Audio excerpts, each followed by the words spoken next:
নবীজির ইন্তেকালের সময়, নবীজি শেষ নবী, আমরা এটা জানি কিনা? আমাদের নবী আখিরি নবী তো, কথা বলেন। এই শেষ নবীর শেষ আমল কি? মিসওয়াক। নবীজি শেষ মিসওয়াক করতে করতে ইন্তেকাল করেছে, বুখারীর হাদিস। আম্মাজান আয়েশা রাদিয়াল্লাহু তাআলা আনহা বলছেন, আমি নিজে দাঁত দিয়ে, আম্মাজান আয়েশা নবীর স্ত্রী, তিনি বলেন আমি আমার দাঁতে চাবাইয়া মিসওয়াক একদম নরম করে দিছি। নবীজি এত অসুস্থ ক্লান্ত যে মিসওয়াক চাবাইতে পারছেন না, একদম নরম করে দেওয়ার পরে তিনি আস্তে আস্তে মিসওয়াক করছেন। এই অবস্থায় হঠাৎ করে হাত পড়ে গেছে, আমি বুঝছি তিনি আল্লাহর কাছে চলে গেছে। তাইলে আমরা অনুরোধ করলাম, আল্লাহ তাআলা বলছে ফাত্তাবিউনি, অনুসরণ করো। নবীজি নিজে বলছেন আমাকে পূর্ণ অনুসরণ না করলে পরিপূর্ণ মুমিন হবে না। এই জন্য ভাইয়া আমি এতটুকু কথাই বললাম, রবিউল আউয়াল মাসে আসলে অনেক শুরগুল হয়, হাঙ্গামা হয়, অনেক অনেক কিছু হয়। হ্যাঁ, মৌসুমি আশেকে রসুলরা, সিজনাল নবী প্রেমিকের দাবিদাররা খুব বেশি, হ্যাঁ, খিচুড়ি বিরিয়ানি, এরপরে মিছিল রেলি, এরপরে ঢাক ঢোল বাদ্য গেট, বহু কিছু। এই সময় তুফান তাফান, লাখ লাখ টাকা খরচ হয়, উৎসব হয়, আনন্দ মুখর পরিবেশ হয়, খানা দানার ব্যাপক আয়োজন হয়। কিন্তু ওই আয়োজক অথবা ওই খানা দানার উৎসবের প্রত্যেকেই তো দাবিদার যে সকলেই আশেকে রসুল। আশেকে রসুলদের বিশাল মিলন মেলা হয় জায়গায় জায়গায়। ওই আশেকে রসুলদের কাছে গিয়া তুমি বিবেকবান একটা যুবক, তোমার কাছে অনুরোধ করলাম, তুমি জিগাইয়া তাদের সামনে গিয়া বলিও আপনাদের প্রত্যেকের পকেটে মিসওয়াকটা একটু দেখান তো।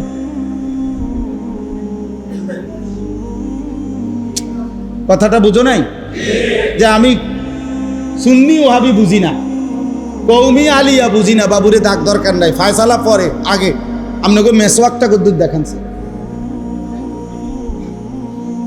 আর তুমি আমাদের কৌমি মাদ্রাসার আলেম ছাত্র, সাফ কথা বেটা, তুমি এখন গিয়া 100টা কৌমি মাদ্রাসা ছাত্র উস্তাদের কাছে খবর নাও, প্রতি মাদ্রাসার মধ্যে কয়জনে মেসওয়াক ব্যবহার করে দেখো, করে না কয়জন?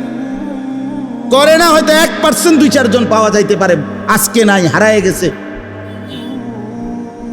তাহলে এটা তো বিষয়টা হলো ইনসাফের কথা, এটা তো বাস্তবতা ভাইয়া।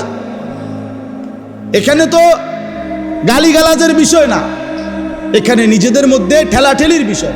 জান্নাত তো অনেক বড়, জান্নাত তো মোটামুটি 2টা রুম আর একটা ছোট বারান্দা 12 ফিট। হ্যাঁ, এর দূরে তো জান্নাত কয়, ঠিক না? প্রত্যেকের ছোট ছোট মনে করেন 12x12 2টা রুম, হ্যাঁ, আর একটা ছোট বারান্দা লগে, এর দূর করে বরাদ্দ দিব, এরকম না জান্নাত? তো সবচেয়ে ছোট জান্নাত 10 দুনিয়া বরাবর। তাইলে জান্নাত তো অনেক বড়। অসুবিধা কোথায়? তুমি যদি, আমি যদি সবাই আগলাইয়া নেই, সবাই একে অপরে রাসূলুল্লাহ সাল্লাল্লাহু আলাইহি সাল্লামের অনুসরণ করি, সবাই সবাইকে প্রতিপক্ষ না বানাইয়া যদি মহব্বতের সাথে আগলাইয়া আসি, অনুসরণ করি, তাইলে জান্নাত অনেক বড়। আমাদের সবাইকেও যদি আল্লাহ জান্নাত দেয়, রবের জান্নাত একটুও কমবে না, কমবে না। তাইলে যিনি জীবনভর নবী সাল্লাল্লাহু আলাইহি সাল্লামের সুন্নাতকে আঁকড়াইয়া পড়ে আছে, সুন্নাতের অনুসরণ করে, তারে কোন লজ্জায় নবীর দুশ্মন অথবা ওয়াহাবি অথবা এরকম মন্দ গালিগালাজ করে? বিশ্বাস করো ভাইয়া, বাবাদেরকেও বলি, আপনারাও শুনেন, আসমানের নিচে জমিনের উপরে এত বড় জুলুম, এত বড় কথা আর হইতে পারে? আপনি আগে প্রমাণ তো করে দিবেন এই লোকটা কেন নবীর দুশ্মন। কওমি মাদ্রাসার এই মৌলবী কেন নবীর দুশ্মন? এই মেসওয়াক করে যে এই অপরাধে না? জীবনভর দাড়ি রাখছে, এই কারণে লোকটা নবীর দুশ্মন, ঠিক না? 5 ওয়াক্ত নামাজ জামাতের সাথে পড়ে, এই কারণে নবীর দুশ্মন না? তার বিবি শতভাগ ঢিলে ঢালা, কালো, বড় হিজাবওয়ালা, বোরখা পরে মেয়ে স্ত্রী হাঁটে চলে, একান্ত প্রয়োজন ছাড়া বাড়ির থেকে বের হয় না, এটাই তো অপরাধ না? তো তাহলে কি অপরাধের কারণে, কি অপরাধের কারণে, কি অন্যায়ের কারণে নবীর দুশমন বলা হলো? বলেন। আল্লাহ আমাদেরকে বিবেক দান করেন, আল্লাহ আমাদেরকে বুঝ দান। আপনি জিজ্ঞাসা করে দেন কি অপরাধে বললেন? রবিউল আউয়াল মাসে র্যালি করলো না কেন? রবিউল আউয়াল মাসে খিচুড়ি খাইলো না কেন? রবিউল আউয়াল মাসে ব্যাপকভাবে শোরগোল হাঙ্গামা করলো না কেন? এইটা তো অপরাধ হইতে পারে না। কারণ এটা যারা চালু করলো, যারা করে, তারাও তো বলে যে এইটা পরবর্তীতে কোনো বুজুর্গ, কোনো ব্যক্তি চালু করছে, রাসূলুল্লাহ সাল্লাল্লাহু আলাইহি সাল্লাম এবং সাহাবায়ে কেরামের আমলে ছিল না। তাহলে কেউ যদি বলে আমি নবী সাল্লাল্লাহু আলাইহি সাল্লাম এবং সাহাবায়ে কেরামের অনুসরণ করব, সে দোষী হবে কেন? দোষী হবে কেন? এই জন্য দয়া করে, আমার কথা শেষ, আমরা প্রত্যেকেই এটা ভাবি, বুঝতে চেষ্টা করি। এই রবিউল আউয়াল মাসে আমাদের কথা এটাই। আরও যদি কেউ মন্দ বলে, গালি দেয়, ওয়াহাবি না, তুমি যদি কও ওয়াহাবির আমি বাচ্চা বা ভাতিজা, ওয়াহাবির বাগিনা, ওয়াহাবির নাতি, ওয়াহাবির স্বাস্থ্য ভাই, হ্যাঁ, ওয়াহাবির শালা, ওয়াহাবির সমুন্দি, ওয়াহাবির দুলাভাই, কথা বুঝছো না? যতটুকু কই তারও কও তুমি, কোনো সমস্যা নাই। কিন্তু আমি বলেই যাব যে অনুসরণবিহীন, সুন্নাতের ইত্তেবাবিহীন, নবীজির পদাঙ্ক, নবীজির পুরা জিন্দেগি অনুসরণ না করলে সে নবী প্রেমিক, আশিকে রসুল হতে পারে না, হতে পারে না, হতে পারে না। সে মিথ্যুক, মিথ্যুক, মিথ্যুক বেটা, মিথ্যুক বেটা। অনুসরণবিহীন ভালোবাসা হয় না, অনুসরণবিহীন। আর ভালোবাসলে অনুসরণ করতেই হয়, অনুসরণ করলে ভালোবাসা প্রমাণিতই হয়। আল্লাহ আমাদেরকে তৌফিক দান করেন, আল্লাহ আমাদেরকে কবুল করেন, আল্লাহ আমাদেরকে বুঝ দান করেন। আল্লাহ বলেন, বন্ধুকে অনুসরণ কইরো, তাইলে আমি আল্লাহ ভালোবাসবো, গুনাহ মাফ করে দেব, জান্নাতও দিয়ে দেব। তাহলে নবীজির প্রতিটা সুন্নতের মধ্যে আল্লাহর ভালোবাসা। মেসওয়াকটা হাতে নিয়া শুরু করলেন মেসওয়াক, আল্লাহর ভালোবাসা শুরু হয়ে গেল, গুনাহ মাফ শুরু হয়ে গেল। আল্লাহ না বলছেন আমার নবীর অনুসরণ করো, আমি ভালোবাসবো এবং কি করব? তাহলে মেসওয়াক চলছে, গুনাহ মাফ হচ্ছে। সুন্নত তরিকায় ওযু করতেছে, গুনাহ মাফ হইতেছে। সুন্নত তরিকায় বাথরুমে ঢুকছে, গুনাহ মাফ হইতেছে। সুন্নত তরিকায় খানা শুরু করছে, কি মাফ হইতেছে? মাফ হইতেছে। আর গুনাহ মাফ হচ্ছে মানে জান্নাতের দিকে আগাইতেছে। আল্লাহর ভালোবাসতেছে মানে জান্নাতের দিকে নিচ্ছে। যাকে আল্লাহ ভালোবাসে তাকে বুঝি আল্লাহ জাহান্নাম দিবে? তাইলে আমরা প্রত্যেকেই সুন্নতকে অনুসরণ করি, সুন্নতকে একটা একটা করে, একটা একটা করে খাফগালি করেন। ছেলেদের কাছে অনুরোধ, তোমরা বাবা এই চুলের প্রতি দয়া করো, একটা বার বিবেককে নিয়া, আল্লাহ পাকের দেওয়া আকল দিমাগ দিয়ে একটাবার ভাবো যে কেন এমন চুল রাখলা, কেন নবী সাল্লাল্লাহু আলাইহি সাল্লামের চুল মুবারকের কথা মনে পড়ল না? এই পোশাক, এই শরীর, এই চেহারা, এই চলাফেরার স্টাইল, জীবনের এই চলাফেরা স্টাইল, প্রত্যেক মানুষই অনুকরণ প্রিয়। অনুসরণ মানুষের স্বভাবজাত অভ্যাস, এটা মনে রাখবেন। মানুষ মাত্রই অনুসরণ করে, প্রতিটা মানুষের সত্তার ভিতরে আল্লাহ অনুসরণ করা, অনুকরণ করার একটা মানসিকতা দিয়ে রাখছে। এটা মানুষের একটা স্বভাবজাত বিষয়। ছোট বাচ্চা খেয়াল করে, আজকেও আমি জোহরের নামাজ বাসায় পড়তেছি যখন সুন্নাত, আমার মেয়ে ছোট 3 বছরের, আমার সেজদার জায়গার মধ্যে সেজদা দিয়ে পড়ে রয়েছে, আর সরাই তারি না, ওর শাড়ি দিয়া কোনো রকমের মাথা দিয়া, ওই যে আমি যেরুম করি এরুম কর, ঠিক না? বাচ্চা মানে মানুষ মাত্রই অনুসরণ করে, ছোট্টবেলা থেকে। একবার ছোট্টবেলায় প্রতিটা ছেলেকে জিজ্ঞেস করেন, তোমার চুল এটা হয়তো অমুকের মতো, তমুকের মতো, কারোর না কাউরে সে একটা কি করে পছন্দ করে। তাহলে মানুষ মাত্রই অনুসরণ করে, অনুসরণ করা মানুষের অভ্যাস।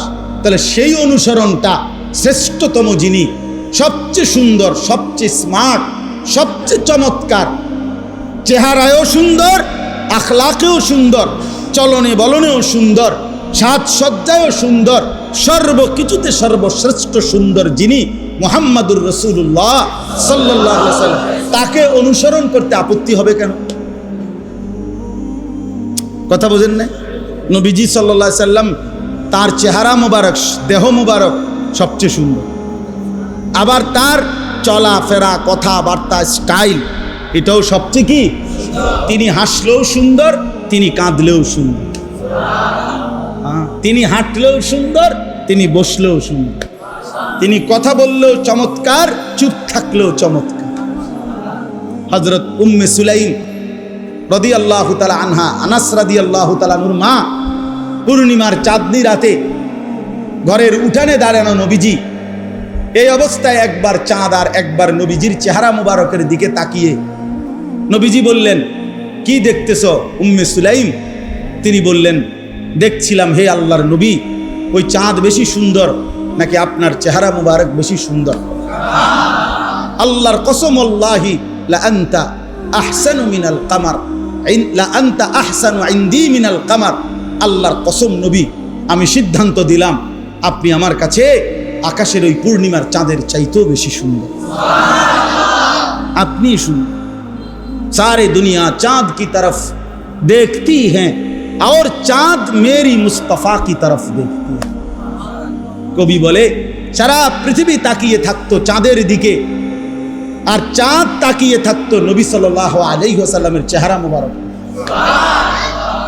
হ্যাঁ, হুসনে ইউসুফ দমে ঈসা ইয়াদে বাইদা দারি আঁচে খুবা হামা দারন্ত তু তনহা দারি।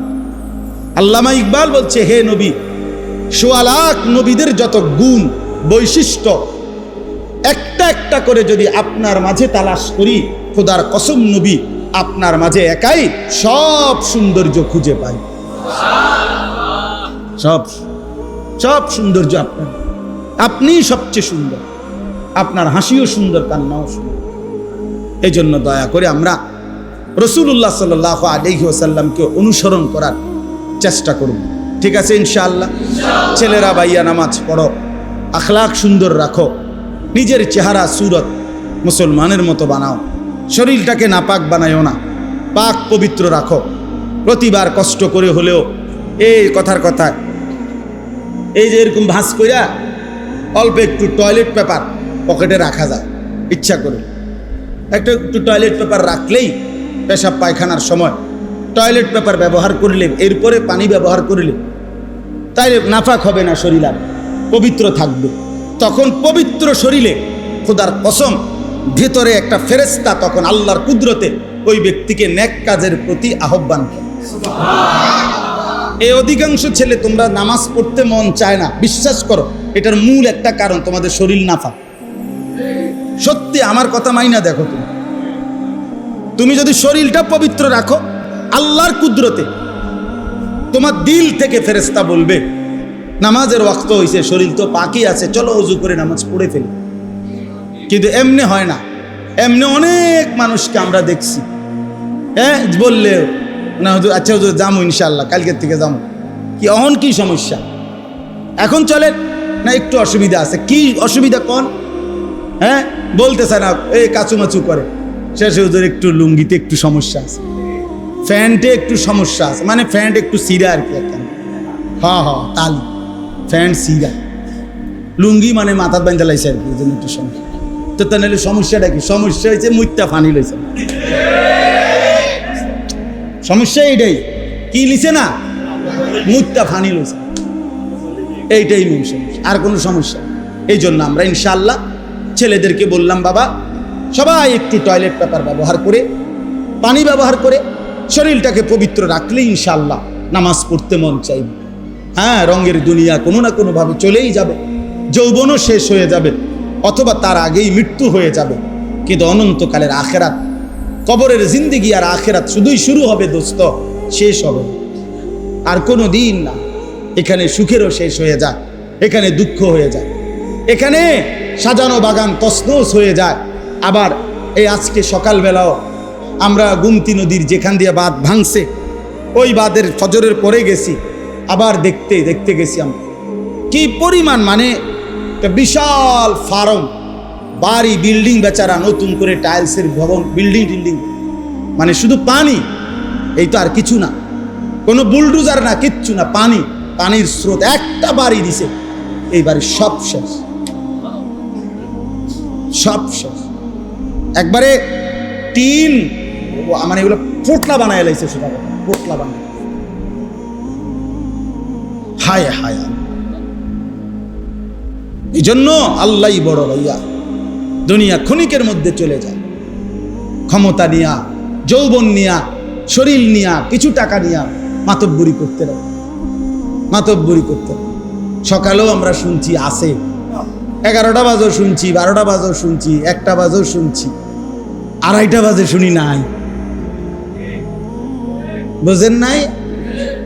হ্যাঁ, 3টার সময় শুরু হয়ে গেল তোলপা, একদিন আর লাগে নাই, সব 15 বছরের সাজানো বাগান তসতস। আল্লাহ বলে দিলেন, দেখো আমি দেখায় দিলাম, আমি দেখায় দিলাম, আমি তুলতেও পারি, আমি নামাইতেও পারি। এই জন্য দয়া করে অহংকার করতে নেই, অহংকার করতে নেই। ছেলেদেরকেও বলি, বাবা শরীর স্বাস্থ্য যৌবন নিয়ে অহংকার করো না। মুরব্বী চাচা আপনাদেরকেও বলি, আপনাদের এই শেষ হায়াত আপনি আর ফিরে পাবেন না। মুরব্বীদের জন্য আখেরাতের বন্দিগি বাড়ান, চা দোকানে আড্ডা দিয়েন না, বিড়ি সিগারেট খাইয়েন না, আল্লাহর ওয়াস্তে মানুষের গীবত শেখায়েত, শুধু ফালতু কথাবার্তা, গালি গালাজ, এই মন্দ কথায় সময়টা পার করেন না। যদি কোনো কাজ না থাকে, কমপক্ষে একটা তসবিহ 24 ঘন্টা সাথে রাখেন।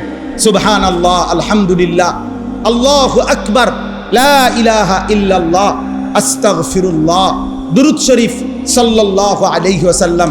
এই যে তসবিহ সারাক্ষণ পড়েন, সারাক্ষণ 100 বার, 200 বার, 1000 বার, লাখ বার, দেখবেন হাসরের ময়দানে, দেখবেন শেষ বয়সের আমল, আখিরাতের ময়দানে গেলে দেখবেন আমল নামার মধ্যে নেকির পাহাড় হয়ে গেছে। তখন খুশি লাগবে, খুশি লাগবে। আমার শায়েখ আল্লামা মুফতি মুশতাকুর নবী সাহেব বলে, জান্নাতে গিয়া পর্যন্ত, হাদিসে আছে, জান্নাতে গিয়া পর্যন্ত বান্দা আফসোস করবে, হায় দুনিয়াতে আরেকটু বেশি জিকির, আল্লাহর স্মরণ কেন করলাম, আফসোস করবে। অথচ জান্নাতে কোনো আফসোস নাই, কিন্তু আল্লাহকে ডাকার আফসোস থাইকা যাবে, আফসোস থাইকা যাবে। এই জন্য ইনশাআল্লাহ মুরব্বীর আল্লাহকে ডাকেন, 5 ওয়াক্ত নামাজ পড়েন, যুবক ছেলেরা সবাই নবী সাল্লাল্লাহু আলাইহি ওয়াসাল্লামের অনুসরণ, আমরা সবাই অনুসরণের মাধ্যমে ভালোবাসা আমরা প্রমাণিত করতে চাই। ঠিক আছে ইনশাআল্লাহ? আমরাও আশিকে রসুল, আমরাও নবী প্রেমিক, আমরাও আল্লাহ রসুলকে ভালোবাসি, খোদার কসম ভালোবাসি, আল্লাহর কসম আমরা ভালোবাসি। তবে সেই ভালোবাসা আমরা সুন্নাতের অনুসরণের মাধ্যমে প্রমাণ করতে রাজি ইনশাআল্লাহ। আল্লাহ তৌফিক দেন, এই মাদ্রাসাকে আল্লাহ কবুল করে নেন। এবং এই মসজিদ তো আগে মনে হয় ছিল না, এটা না ছিল, মাশাআল্লাহ, আল্লাহ তাআলা উত্তমভাবে কবুল করে নেন।